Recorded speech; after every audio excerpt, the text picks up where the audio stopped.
ডাঙৰীয়া নাহে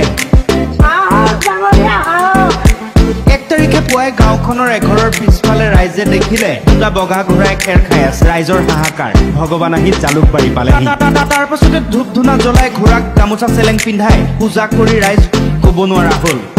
নোৱাৰা হ'ল ঘোঁৰাৰ খোৰাক ধৰি কান্দি কান্দি হিয়ালি জিয়ালি এগৰাকী মহিলা অ' প্ৰভু মই আপোনাক কেতিয়াও বিদায় নিদিওঁ প্ৰভু মোক ক্ষমা কৰি দিয়ক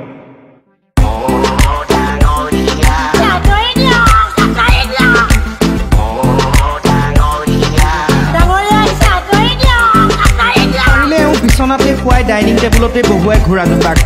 চকু পানী নৰয়ে ডাঙৰীয়া আহিছে আঁতৰি দিয়ক এই ঘটনাৰ দৃশ্য বিয়পি পৰিল ছ'চিয়েল মিডিয়াটোত তীব্ৰ আলোড়ন হাইৰাণ সকলো এয়া কি এসপ্তাহৰ পাছত কাহিনীত টুইষ্ট কেইদিনমান পূৰ্বে মমিনালীৰ দুয়োটা ঘোঁৰা হেৰাইছিল বিচাৰ খোচাৰ কৰিও পোৱা নাছিল বাতৰিতহে দেখিছিল এই দৃশ্য তাৰ পাছত এওঁ হাজিৰ হৈছিলগৈ জালুকবাৰীৰ পূজাস্থলী গৰাকীক দেখি দৌৰি গৈছিল ঘোঁৰা দুটা কান্দোনত ভাগি পৰিছিল মহিলাসকল ডাঙৰীয়া এয়া কাৰ পিনে দৌৰ লৈছে আপুনি বাইদেৱে বাগৰি কান্দিছিল মাটিত ডাঙৰীয়াই ডাঙৰ দুখ দিলে এতিয়া দুয়োটা ঘোঁৰা মমিনৰ ঘৰত মেৰিগ'ল্ড বিস্কুট খুৱাবলৈ বিচাৰিছিল তাত এতিয়া মুক্ত মনে বিচৰণ কৰি ঘাঁহ খাইছে ঘোঁৰা দুটাই